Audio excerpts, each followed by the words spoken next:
At first glance, today's watch is all about angles and attitude, but it's not screaming for attention, but it definitely demands it. Hey, there you are, and welcome to My Dude Watch. My name is Jason, and today's watch is pretty exciting.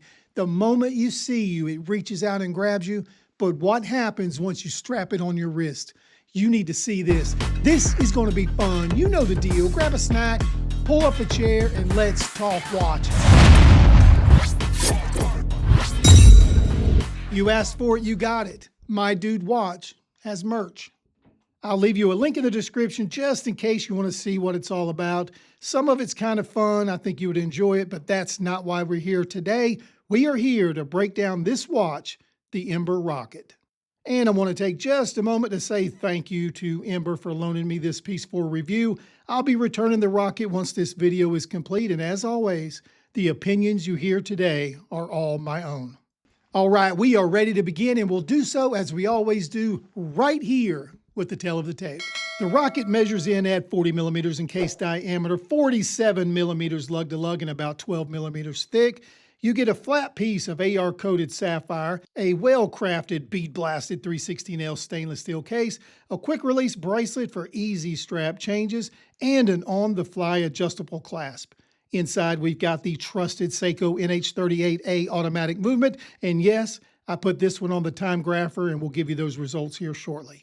Now, I've been wearing this Rocket for a few days now, and I can tell you right up front, I really like this watch. Obviously, the first thing you notice is the design. This is not another safe, round, stainless steel sports watch that looks like 10 other watches you already own. Ember went in a completely different direction, and I'm glad they did. The case itself is all about angles. There are facets everywhere you look, and the way those surfaces transition into one another gives the Rocket an almost architectural feel. But what really makes it special for me is the finishing. This bead-blasted case just looks awesome. It gives the watch this slightly industrial feel, but it doesn't come across as rough or unfinished. Quite the opposite. The workmanship here is really nice. Everything feels deliberate. And that bead blasting allows all of these different angles to play with the light without turning the watch into one giant mirror. But here's the funny thing. I know this is 12 millimeters thick, but it just doesn't feel like that on the wrist. It feels slimmer. And after looking at the side profile, I think a lot of that comes down to the geometry of the case. The case slopes down towards the wrist, the case back settles in nicely, and those first bracelet links drop almost immediately. This whole thing just hugs the wrist. And I want to make a quick, important distinction here. This isn't one of those watches that completely disappears and you forget you're wearing it.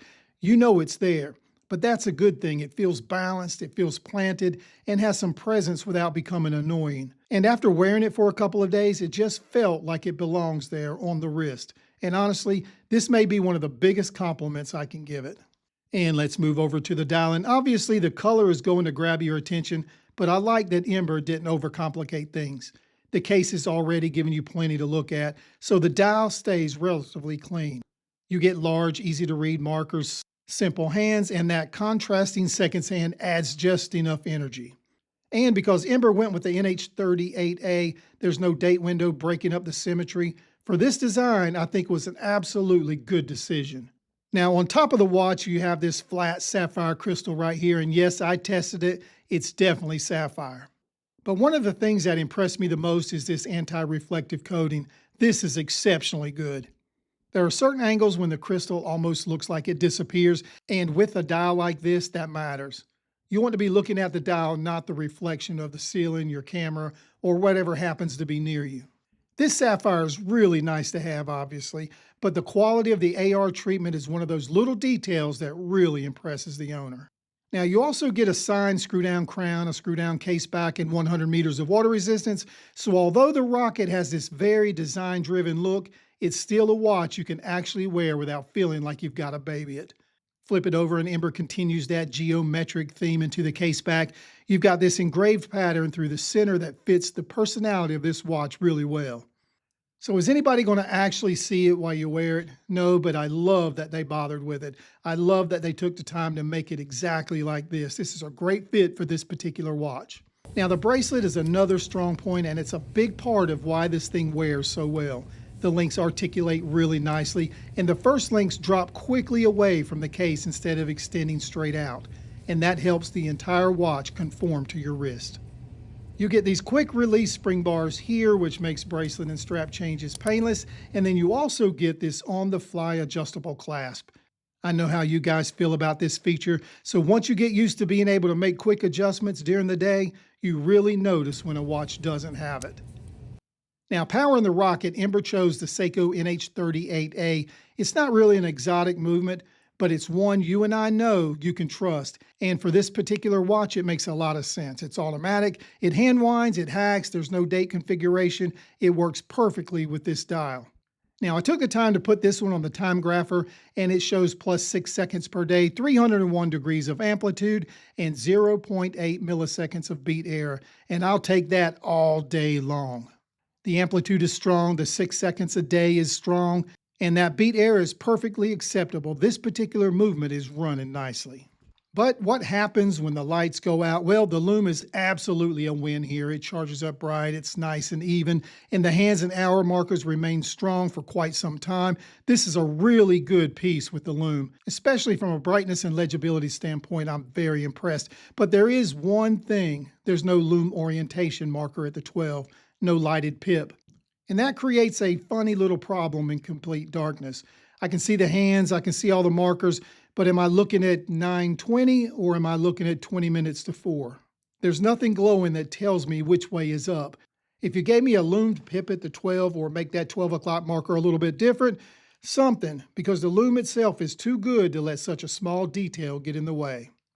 So Lume performance, definitely a win. Lume orientation, that's the one thing I wish they would change. So who is this watch for?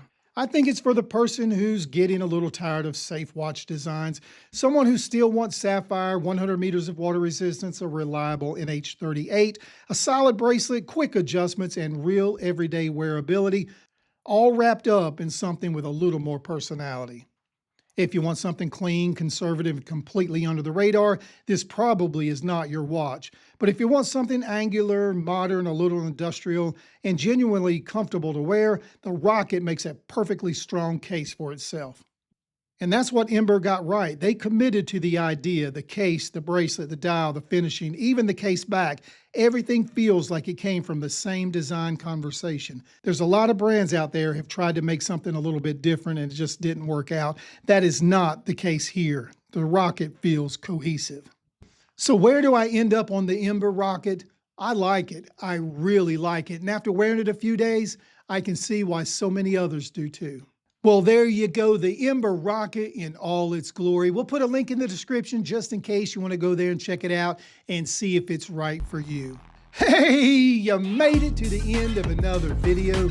Thank you for doing that. We appreciate you watching. If you enjoyed what you saw today, please take the time to like this video and subscribe to the channel. It'll only take you a second, but it really does help.